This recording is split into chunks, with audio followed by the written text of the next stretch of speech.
No more, no more, no more, no more, no more crumbs. It's the Value Journey Podcast with Rhonda Jennifer. No more crumbs. You are royalty, victorious, God's creation. You've been made for so much more. No more, no more, no more, no more, no more. Often, from our experiences, we are left to feel unworthy, empty, and questioning if we matter. But with God, He reassures us that we do matter, and we do have tremendous value. Have you been conditioned to devalue yourself? Are you settling for a lifestyle of crumbs? Do you question your purpose and value? The No More Crumbs value messages are derived from the Bible story in Matthew 15:25-28, where a woman believed she was only worthy enough to settle for crumbs and never believed she deserved more. Not until she met Jesus. Jesus encouraged her to want more in her life. And with this woman's acceptance of Jesus' love, she was awakened to want better for her life. From this acknowledgement, Jesus commended her on her faith to accept the new truths about herself. The Value Journey podcast is focused on providing supplemental and suggested tools to help you accept the positive truths about yourself and guide you on how to take action steps to activate your truths. God has designed for us all to live a life that is full and enriching. You deserve victories in your life. You are royalty. You are God's creation. You are valuable. Now join me as we grow together with the Value Journey podcast.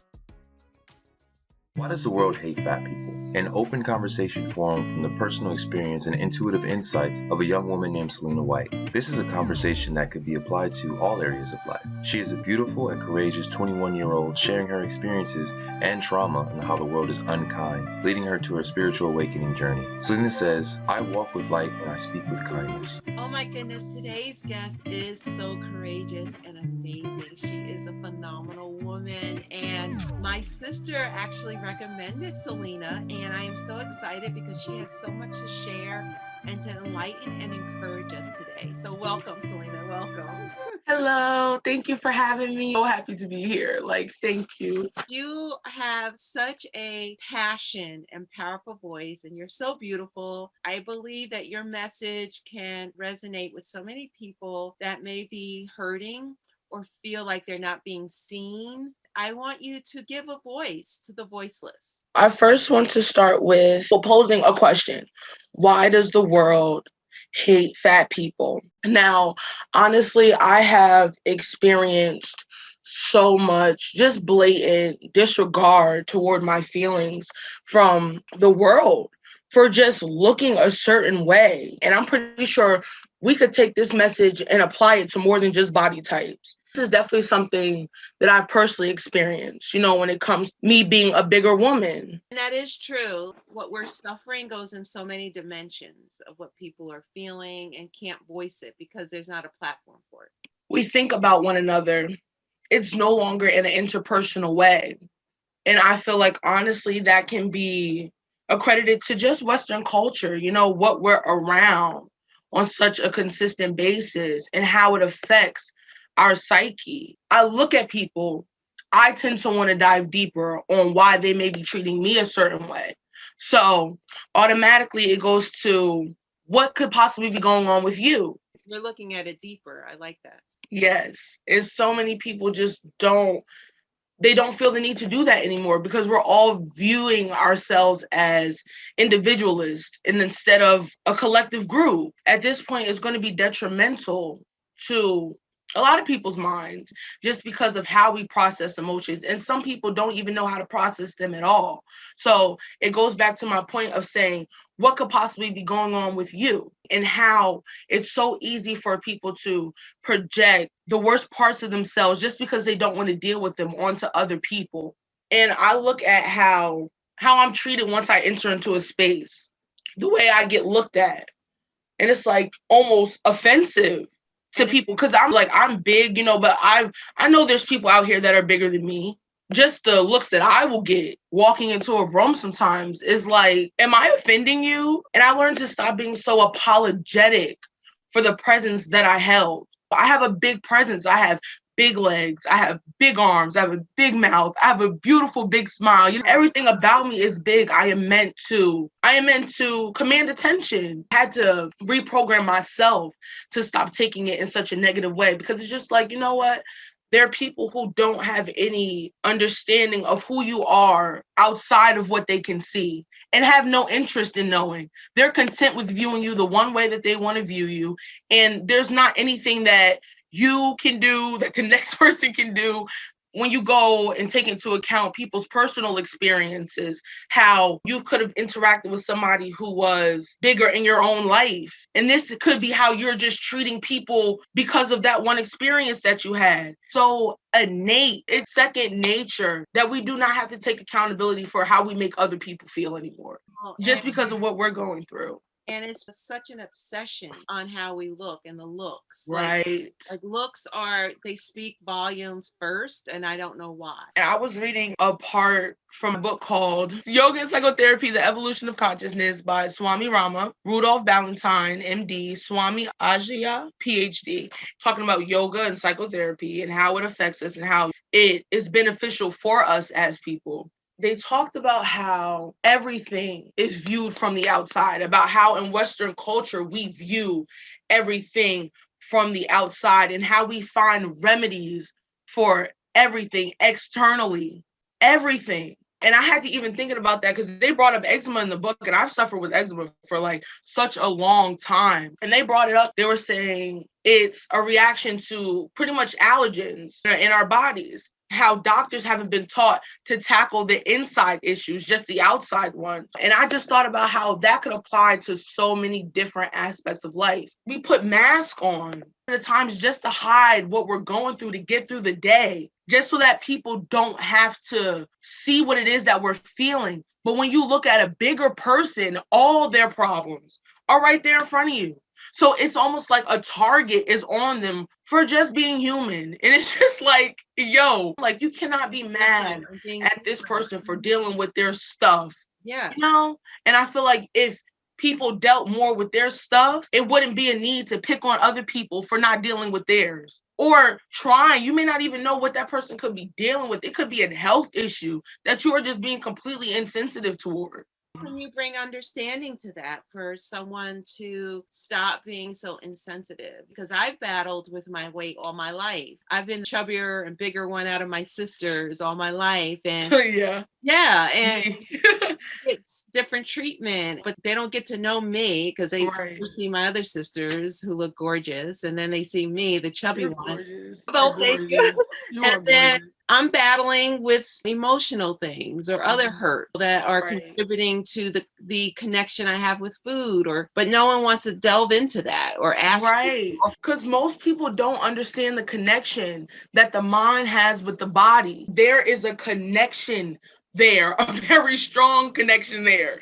If this ain't together, it's going to come out here in some way, shape, or form. So for me, it could be my weight issue. For you, it could be something as simple as your posture, about how you're always closed off to the world. It could be something as simple as that people don't even have to pay attention to because there's somebody else in the room that can draw all that attention towards them. A lack of self-awareness in today's society. You got BBLs, you got women getting a whole bodies, faces, and everything's done. You don't have to be content with who you are anymore. You can go and be somebody completely different. So it's almost offensive to see somebody stand and be the person that they are and be unapologetic about it. It offends a lot of people, honestly, because I don't believe they have the confidence to do it. Yes, and you are showing that you are so confident and beautiful, absolutely beautiful. Thank you. And so articulate and at a young age. And I'm glad you're taking the stand because we need that.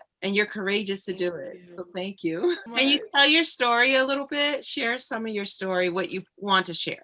I'll start in middle school. I've always struggled with my weight. I was always bigger than my sister, and I was darker than my sister. And we know how the world feels about Black women right now. In my mind, I had not one, not two, but three negatives, because Two, I'm a female. Big men are treated some kind of way, but as women, we really feel it. We're supposed to be sexy all the time. We're supposed to be these perfect beings, and you can't gain no weight. You can't go through nothing. No, right. You know, don't do that. I got bullied. I got made fun of. My rough exterior, because I definitely have one, came about as a defense mechanism. How am I expected to survive? Yeah. All of this just negativity constantly being pushed onto me. How do I respond to that? Right. Honestly, we could even take this before middle school. This is really elementary. Yeah. Honestly. Yeah. How do I protect myself? How do I feel safe within myself? Because I know I'm dealing with my stuff. I know that I got issues. I know that I got stuff going on. How is it that I deal with my stuff without letting everybody in to hurt me too? And it's just so sad that we're human beings and we have to think that way about one another. Dag. If I'm going through something, ain't nobody gonna be like, yo, you okay? Where is the interpersonal bonds? You know, like where does that go in this society? Just the human things, your human qualities. We all have emotions. We all got feelings. What do we do? For you to be as beautiful as you are right now and not allow all that victimization and hurt taint you is amazing. And Thank you. Thank you for overcoming it and just being a great beacon of light, because you are. Thank you. Thank you so much. You saying unsatisfied with self. When I was talking about being unsatisfied with self, I came to the conclusion there are people who have problems with themselves, whether they're big, whether they're skinny, light, dark, and in between. We all have these issues with ourselves. If not properly handled, if not properly dealt with, if you aren't conscious and self-aware of what it is that you do and where it's coming from, I suggest sitting with yourself for a moment, feeling everything, even if it makes you uncomfortable. Feel it, dive into it, unpack it so that you can stop giving what doesn't belong to other people to them. That's what we need to do, honestly.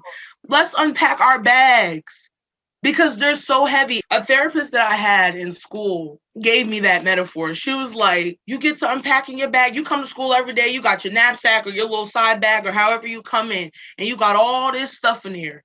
All this stuff that you lugging around all day, and you come home to find out though none of it belong to you. Wow. It's just like, I don't hate myself. The world hates me. I don't hate myself. And I feel like we have to separate that. We have to start to do that for our own mental health. In order to grow as a people, we have to do that. The world's problems, they don't have to be my problems. I don't have to take those on. Whatever the world's issues are with me are not my issues with me. And I'm not going to wear it like that. I'm not going to bend my head and act sad and shameful just because you don't like how I look, because my presence makes you feel uncomfortable. And the question that I want people to ask themselves is, why do you think that this person should respond that way to you? It's just such an indignant approach. Yeah. Whoa. I don't have to bend my head because I'm fat. Like, I don't have to succumb to your expectations. That's not a proper representation of who you are either. You're not that confident on a regular day. We all have things that we do to almost fake it to make it. We all have things we do, but you don't gotta isolate and belittle and demean a whole group of people going through something just because you are not at acceptance with self. I cannot stress that enough. That connection that people really do not have with themselves. They just do not have it. Whoa. That's a good point on how people are out to demean others and put others down, because they use the word fat as a shaming. Right. Let me shame you and call you a name, label you. That's not who we are. We have a name. We have an identity. How did you learn how to stand in that? How did you learn to get the healing and to be as brave as you are? I started to see how people came around me and why they were coming around me. It's like, you pick on me because you are weak. You see what I'm saying? That's why you feel like you can come at me, because you look at my body type as some type of weakness, as a lack of control. So you feel like that's open door policy for you to come in and say whatever you want to say. But for me, it's like, no, you can't do that. Selena. You're not allowed to do that. When they look at me specifically, me being big, me being darker skinned, even my down to the short hair,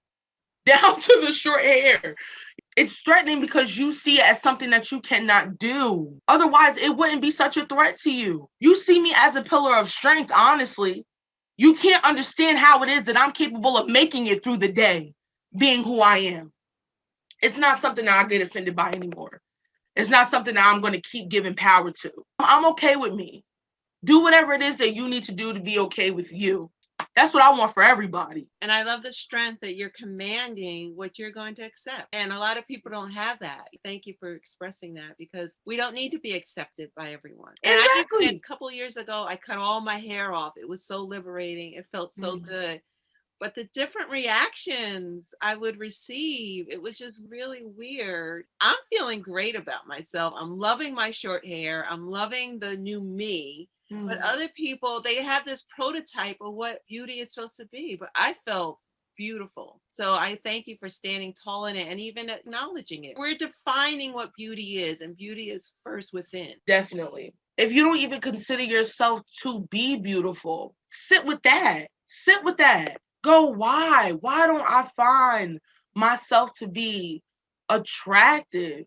Why don't I find myself to be someone worthy of love, someone worthy of care, someone worthy of understanding? Why don't I feel like I'm good enough for those things? What have I experienced to make me feel like I wasn't good enough for those things? And why do you, every single time you act from that place, you're giving it power. You're giving it more and more control over you. I want to be in control of myself. I don't want nothing to control me.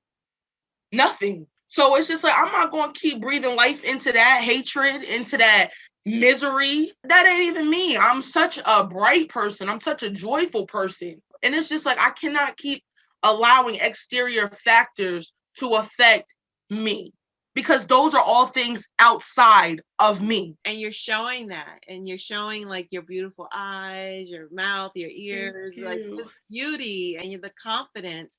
And the confidence makes you even more beautiful. So thank you. You're beautiful just the way you are. What do you do daily to prepare yourself before you go out into the world? Oh my goodness. Okay. Get up. I thank God. I say hello to my father. I brush my teeth. I wash my face. I go and make some tea sometimes. And I just try not to interact with too many people in the morning. I like my mornings to myself.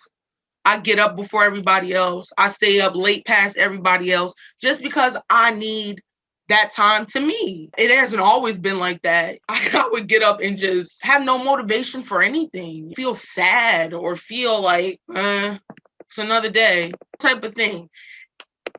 And as recently, I say, you know what? I'm going to get up and I am going to be a better version of myself every day. Whatever that looks like to me. This doesn't involve everybody else. You know what you're doing wrong and you know what you're doing right. You don't need nobody to tell you. You know. I am going to be a better version of myself. That is my duty to me. And I know that if I find my presence to be more pleasant than going around other people, I know that the energy that I'm giving off is pleasant. And I also know, of course, you know, we all got that duality, that other side to us, of course. For the most part, this is who I choose to be. This is who I choose to represent myself as. I just made a choice to get up and to say, I'm going to take care of me every day. Something I say to myself all the time is, you are not how you feel on your worst days.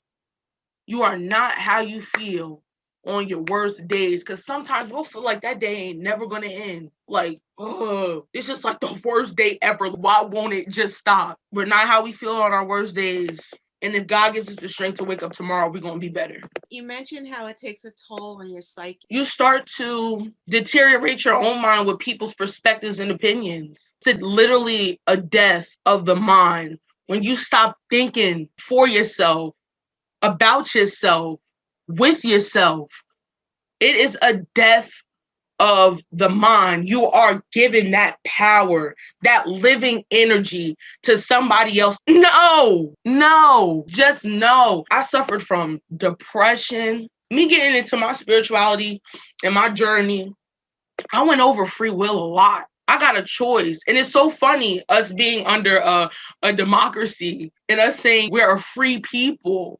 And when I think about freedom, because me and Ida have discussed this, me and Gibby have discussed this, what is freedom to us? Not what they're telling us freedom is, because is that even freedom? What is freedom to us? What is freedom to me? It's the ability to do whatever I want, be whoever I want, say whatever I want, to live without any obligations or restrictions on the type of person that I can be in this world in this lifetime. Like, it's just, with me dealing with depression, I had to unpack a lot of stuff. Because quite honestly, I just got tired of feeling like this is not helping me get to where I need to go. This is slowing me down. So what is the root of this? I had to unpack mommy issues. I had to unpack daddy issues. I had to unpack my own trauma. I had to unpack my own issues, what I put myself through. The world not being kind to you on top of that, it'll just break this down completely. It'll just deteriorate that 105%. It's just going to knock that out the park, because it's almost like a system overload, a sensory overload. You can't, it's like, what else can I take? So now I'm about to just go into sleep mode. I'm about to put this blanket over my head. I'm going to lay here and I'm going to come up with another solution if I can, if my mind so allows me to. Those negative effects is the ones that I really want to talk about, because we living in an age where everybody just ignoring the feelings. The feelings don't matter. You aren't human. You're something else, but nobody can't tell you what it is. Just ignoring all those feelings and all the things that make us who we are. They are negative effects, whether you look at it from a short term all the way up to a long term. The effects are negative and they just make you feel bad. They just make you feel bad. And it's like, I'm making a choice. This is when I was talking about the free will, because that's where I lost myself. I'm making a choice to be happy. I'm making a choice to go and acquire peace. I'm making a choice. I have a choice to relinquish all the things that no longer serve me. I have a choice. And I always want people to remember that, no matter how boxed in, because, you know, the TVs we look at, the laptop I'm looking at now, my phone screen, the window we look out when we drive, when we walk into a room, everything is boxed in down to the language we speak. Everything is boxed in. To think outside of that is almost like abstract and so daring. We have to think outside of that. We have to function. We have to step outside of the box. It's a whole different shape you really need to be in. A whole different state of mind that we need to be in. Those are the effects on the psyche. Here starts to break down, your body starts to break down. Like I said, once I shut down here, I want to lay down. I want to just like take a moment, a breath. There's so many things that we deal with as Black people, as far as the PTSD that we deal with, and how social media, we seeing each other die. We seeing our women getting beat up, raped, go missing. It's all these things are being brought up from us. So if you're not taking care of this mental piece right here, the body going to respond in a crazy way. Not necessarily crazy to us, because it's so much pent up. To the rest of the world, our bodies hold memory. Our hair holds memory. Us being melanated people, the way that we hold light, that's memory. We hold memories. And you going to tell me that you just going to ignore this? You just not going to pay attention to that? You're not going to pay attention to how you feeling on a day-to-day basis? You really going to reject yourself and neglect yourself in the name of responsibility? Responsibility to who? Responsibility to what if you can't take care of yourself? It doesn't even make sense. It doesn't even make sense, Miss Rhonda. It really doesn't. It's just so traumatizing what we go through at the battle with. Right. And on top of that, we have to battle if people are going to accept or be pleased with us. We have to battle every day. And I was reading, some people are discriminated for the way they look, going out in society, getting jobs or promotions, or seeing that they are capable of being leaders based on what they look like. Doesn't that just take your confidence away? It just takes your confidence right away. I have piercings on my face You know, like I don't like I said, I'm big in stature. So I walk into an establishment, it's like she want a job here until you hear me speak. You know, until you hear me talk and you go, oh, she's so nice and she's so kind. And but it's just like, Dad, why I gotta go through all that with you? Like, you know, like, why do I have to go through all of that with you? Like, obviously, I'm here for employment. Obviously, I'm here to better myself in some way, shape, or form. Because if I didn't feel like I needed to do that, I wouldn't be here. So are you going to give the opportunity or not? But you see how easily we allow people to come in and say who we are and what we're going to do and how we're going to do it. We ain't free. And it's just like we have to free our minds so that the bodies will follow. We have to free ourselves from all of these restrictions, from these chains. We have to want to be better. Stop looking for one person to unite us all, to lead us all, and lead yourself. You be the one person to lead yourself. And let's see how far we get. No, you're doing it. You're doing it. So thank you. People are just so scared to lead themselves because when you think about it, we're pushed through pre-K, kindergarten, elementary, middle, high school. Then they push you in the. You don't got to think from yourself at all. And then everything that you so young, your mom, your dad, or whoever your caregiver is doing everything for you too. Then you get pushed through all these systems and you're not running yourself. You have been programmed. Just that fast. This thing goes so much deeper than just body types. It definitely goes so much deeper than body types. But like I said, that's the pain that you can see. It's one of the many pains that you can see. So it's easy to speak on. It's very easy to speak on. And what really made me want to talk on this so much too is because of the slander and blatant disrespect that Lizzo gets for doing the same thing that Instagram models have been doing since the app came out. It's like, come on. It's like you can't be mad. You're mad at this woman feeling like she can take up this much space in your face. Talk about that. I don't know which app that is. There's an artist named Lizzo. Honestly, she has been an inspiration to me. That's why I say, you know what? I don't even care what social media is talking about because she's not even, y'all missing it. This ain't even for y'all. This is for us. This is for the girls who look like us. And I feel like everybody, again, has such a big opinion on everything. But she can't be big. She can't be big, but you got a big opinion. That don't even make no sense. Like, come on. Well, she posts photos that would be explicit to any body type, you know? She's got her butt out in certain pictures. She's shaking her butt. But for me, it's the freedom of self. She is freeing herself. This woman is freeing herself right in front of us. And we are so diligent about keeping her in chains. Why? Why does that make you so uncomfortable? Why does that make you so uncomfortable? The attraction piece. How men will be attracted to bigger women, but won't even go there. Like, oh, nah. Because you scared of what somebody else is going to think. Your mind dead. You another one. It's just dead. You know, like your mind, you're not even thinking for yourself. You worried about everything this other man or these other women are talking about. What about what makes you happy? When did that become secondary? Even that interaction with the men is something. I can't even go there. I can't even go there. Set boundaries with that, with men, because certain men think they could treat you any kind of way because you're not this prototype woman. Right. So you have to be strong in that as well. We're still considered to be a place of comfort, even though we're disrespected. We're still expected to be your place of comfort. You still want to come here and cry. You still want to come here and be held. You still want somebody to come around you and keep it real with you. You know, you want all these things from us, but what the heck can I ask from you? What can I ask from you? And then that's when you start to set them boundaries like, whoa, this is not an even playing field. This is not what we discussed. This is not what we talked about. You know, that conversation with self.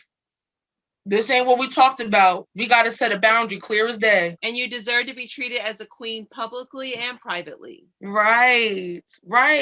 I feel like it's an agenda against Black women, period, any way, shape, or form.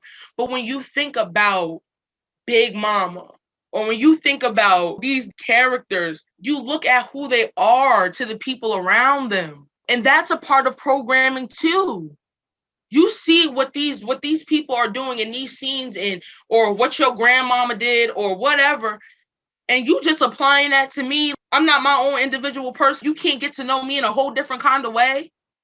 That's a part of the programming. We have to move out of that state of mind and really touch into what is making us feel the things that we are feeling toward one another. I have to be your place of comfort and my home when you leave. If that's the case, I'm going to just do it by myself all the time. I don't need you for that. I don't need you to walk in and out my life like that. I don't need you to come here, dump all your problems on me and go do whatever. I don't need that from a friend. I don't need that from no man. I don't need that from my mama. I don't need that from nobody. And you just have to set your boundaries and make them clear. Don't let nobody step over them either. Make them clear. I ain't going for that. And if you did it in the past, don't let nobody tell you that you can't change, because you can.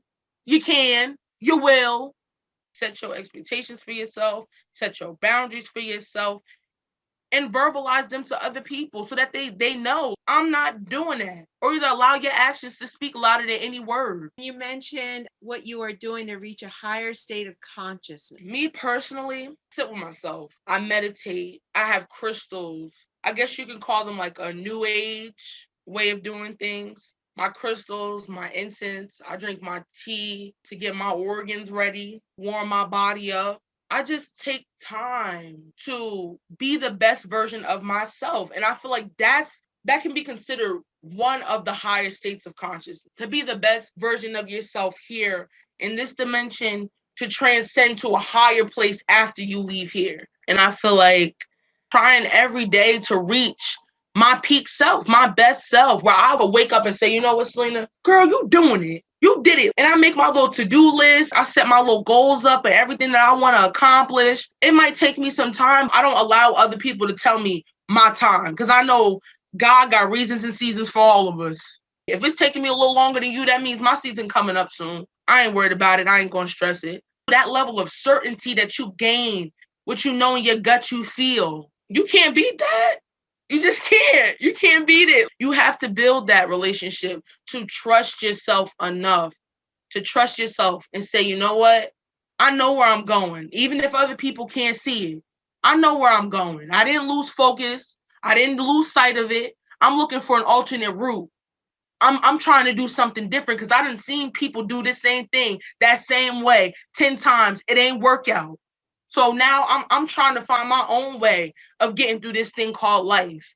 And you have every right to do that. Don't let nobody make you feel like you don't. You do. You have every right to do it. And the only reason that a person is ever going to tear you down is because they don't got enough guts to do it themselves. That's going to be the reason every time. They just don't have enough guts to do it themselves. They don't have it. And we think that what we got, the other person should have all the time. No. So it's important that we do that work on ourselves. Got to reach that state of better. I just want to be better. I want to get more in tune with nature. I want to have deeper conversations with God. I want to just be thankful for everything around me every time I open my eyes to a new day. Just give thanks, show gratitude. You want to talk about something that'll humble you. Give thanks, show gratitude, pay attention to the world around you, not just go out into her.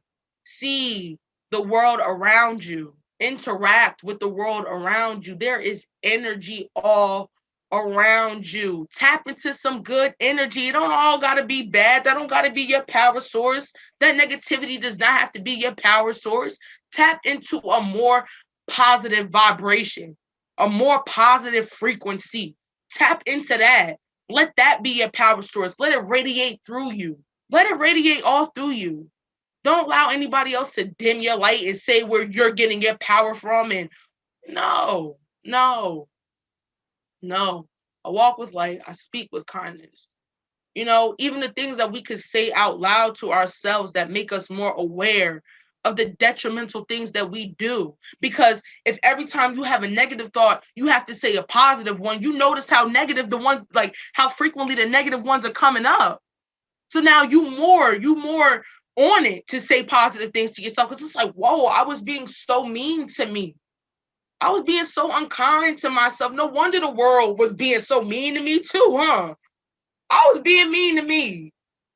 And then once you command that respect within yourself, I don't care if you can't stand fat people. You ain't gonna say nothing. You ain't gonna say nothing. You're not gonna do nothing. But what? Say fat. Oh, you're fat. Yeah, I know. You probably like me. You probably want to be with me. You probably want to be my friend. And you're scared that I'm not interested in you. And you just can't be the person being rejected by the fat girl. That's your own ego. That's your own issues. Just that fast, you see how I broke that down? That don't even go to you. Let them take that. Let them take that. That doesn't even go to us. Let them take that. Love it. Why don't you just keep talking? Because that is true. We always take on other people's baggage, and then we self-loathe ourselves. We question ourselves. And with you, with your positive energy, you must be attracting positive, experience. Yes. And opportunity. I have watched that. Like, once I shifted, like, I stopped talking to certain people. I stopped interacting with certain things. And it was like, wait, I wasn't stressing those connections anymore. I just let it go. I just let them go. Like, I stopped fighting it. I said, you know what? If it is not meant to be with me, it's gonna go regardless. Ain't no point in me trying to pull this rope. I got rug burn all on my hands, can't hold nothing else because I'm so focused on this one thing. Whoa, I gotta let it go. And once I did that, I started to be patient and learn to receive. And people think of that in, like, in monetary aspects of life. No, I mean, learn to receive. Learn to be receptive. Learn to receive. Learn to receive. If you always acting like you ain't worthy of something, why would it come to you? Why would it come? If I'm always like, oh no, I don't deserve that, or I don't think I should do, you know what I mean? All those types of uncertainties and doubt, that good that you're looking for isn't coming. You have to change your perspective and say, you know what? I'm going to take this moment to self. I'm going to take this moment to self. I'm going to unpack my bag. I'm going to get me together. I'm going to figure out what's going on with me. And I'm going to learn how to receive all the things that I know I deserve. Because pain is payment to the universe. All the things I know I deserve, I am going to receive in God's name. Put it there. Stamp it. Claim it. And it's yours. You walk in that truth every day, because don't lie to God. He can see you. So if you really want to change, you better be making sure you taking them strides to do it. And not to say that we're not going to fall short, but even if you do, don't stay down too long. It's about getting up. It's about showing up for yourself. You have to learn to receive that love from yourself too. Especially if you've been neglecting yourself for so long, it's probably uncomfortable. Whoa, like, I don't even know why I'm sad right now. I don't know why I'm crying, but go deeper to figure it out. How can someone who is struggling get to the place where you are, or to even make an initial step to make positive changes for themselves or believe in themselves? What would you suggest? If you're not somebody who can really sit still, I don't know if meditation is where to start at right away, but you could. You could definitely start there. If you feel like, even if you want to just sit, try to sit for a minute, 15, 30 seconds, just stillness with nothing on your mind. Little distractions that you have, just allow yourself to gently come back from. Let it come down. Let it come off you. Get in tune. That was the biggest helper for me. Me sitting with myself. Me saying to myself, we want better. So we just got to do better. However that looks. My mom didn't teach me about yoga. My mom wasn't talking to me about energy and chakra healing. My mom wasn't talking to me about all that stuff. I went and found this on my own. So it is definitely a journey that you are going to have to take a step into on your own. Whatever works for you, because there isn't just one way to do this. Whatever way works for you, step into it and take control of your life. Take accountability of your life. Do not keep handing over the power to other people and exterior factors. That is really how I got here. I stopped giving all the best parts away. I stopped saying that the bare minimum was enough to give to myself. So that means you can't bring me the bare minimum. And you got to just stand strong on it to the point, even if you don't believe it when you first say it, that you saying it so much that it's permanently embedded into your subconscious now. This is it. This is who I am now. It's above me now.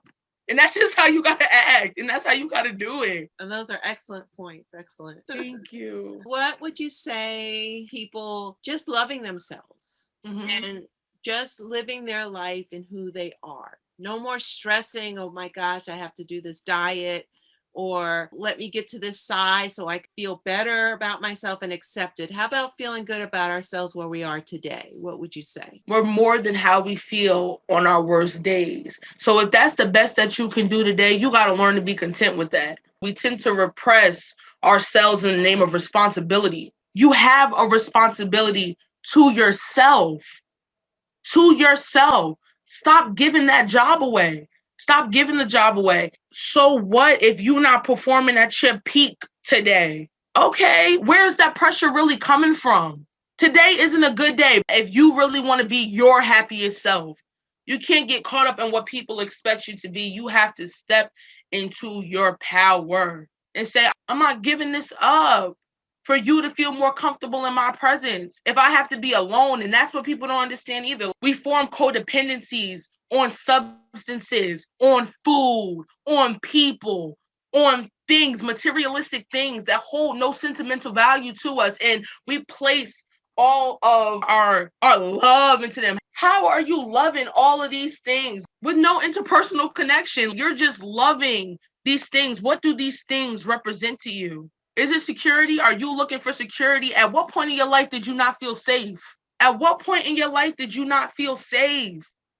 That you have to have all these things around you to supplement how you really feel about yourself. When did you feel that you weren't pretty? When did you feel that you weren't important? When did you feel that nobody cared? When do you feel that you stopped caring about yourself? These are questions that we can all ask ourselves. Do we ask ourselves? Where is the accountability? Where is the self-awareness?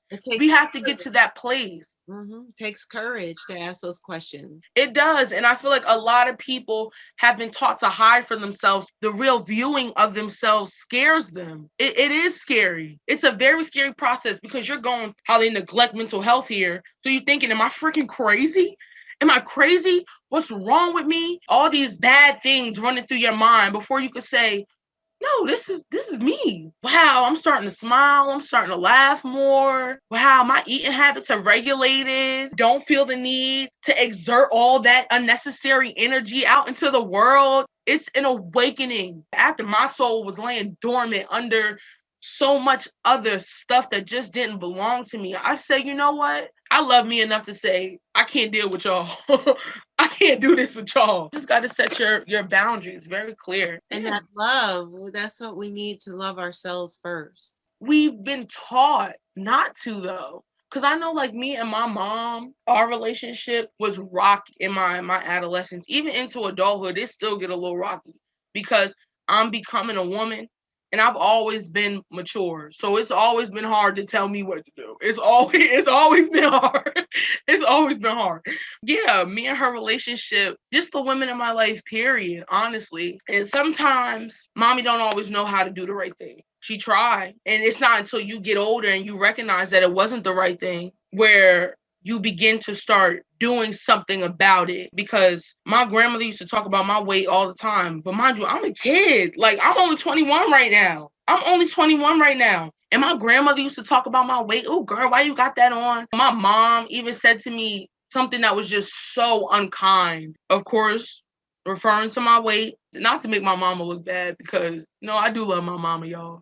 She did say this. I don't know, I might have had my robe open or something. I don't think I had no clothes on, to be honest with y'all. She was just like, why don't you put clothes on? I said, I'm beautiful the way I am. I just like to be free. I just like to be free. And she like, well, not really. That's shady. Like, that is shady.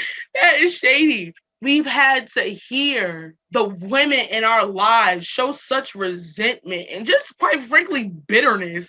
Like, just be bitter and resentful and just mean unnecessarily. That's a form of trauma that we have to get through, as especially us being women. We always talk about the daddy issues because we think of how, as women, we deal with men. But what about how we deal with ourselves and one another based off of how we've interacted with women from our own lives? Whoa. I'm telling you, if we start doing an interview with a whole bunch of women talking about mothers and their daughters, I will never, matter of fact, I can honestly say in Sister to Sister, an organization that was being ran throughout Montclair, honestly, they did it from middle school up to high school, Sister to Sister. And I was in it. And we had one meeting where we were all talking about our mothers, honey. This is a whole room of girls and grown women. We in there crying, going through it, just to see the pain that we all carry from our moms. Some of the girls were, of course, talking about their fathers and everything, but the main hitters was the mamas. Whoa. This is generations of us that need healing. And it's starting here in this room, thank God. But it is generations of us that need healing. Because if your mama felt the need to talk to you like that, to treat you like that, what did her mama do? And what did her mama do? And what did her mama do? We need to heal. 105% we need to heal. Yeah, that's deep and well said. Well said. Thank you. I'm so thankful for you, and you have enlightened so many. You're bringing out a topic that needs to be discussed, and people need help, and they need to be seen and heard and also supported. People no longer need to be feeling hurt under someone's thumb or less than. We're all beauties and beautiful in our own way. No cookie cutter way of defining beauty. Right. So in culture, we've adapted to this Europeanized way of fashion, of thinking. Whoa, I'm not European. Them pants are not going to fit me. They don't fit most of the men that they're walking around on either. We've adapted someone else's beauty standard. We always came in all different shapes and sizes and colors. This wasn't nothing new. We've always come the way we've come. And it's become such a problem now because it's intended for us to hate ourselves so that we don't move any farther than where they want us to be at. That's intentional. So not even just a conversation for women, not even just a conversation for big women, Black men, Black women, tall, skinny, and in between, light, dark, and in between. This is a conversation for all of us. Really take what you need and allow it to be a part of your life. Leave what you don't. Don't bring no negativity here. This is a positivity vibe. This is good vibes. I feel like there's something in this for everybody. There's something that everybody could take away from this video. 105%. Anyone. Even a man who is caught up in his wounded ego and how he tends to be around women and how he interacts with other men. Question yourself about what's going on. Question yourself about why you feel this way about yourself, because it's as much as it isn't talked about, men deal with their insecurities too. Men have a lot of insecurities. Whoa, to the point where they feel intimidated by us, and we thinking it's us all the time. But it's like, nah, these men have a lot of insecurities too. So take what you need from this video as well. Just take what you need. Take what you need. Let's all be better. Let's just be better. Oh, this is so impactful. Thank you so much. And thank you for allowing me to be on your platform, Miss Rhonda. Thank you. Oh, thank I you. appreciate it. Bless me. Audience, look out. Selena, she has more to come. She has so much to offer, and we are going to be expectant to hear more from her. So thank you, Selena. Thank you. Thank you. From today's discussion, we covered possible projection of personal experience, being unsatisfied with self, the toll that indifference takes on our psyche, and what she's doing to reach a higher state of consciousness. Selena's reading suggestion is The Evolution of Consciousness, Yoga and Psychotherapy by Swami Rama, Rudolph Ballentine, MD, and Swami Ajaya, PhD.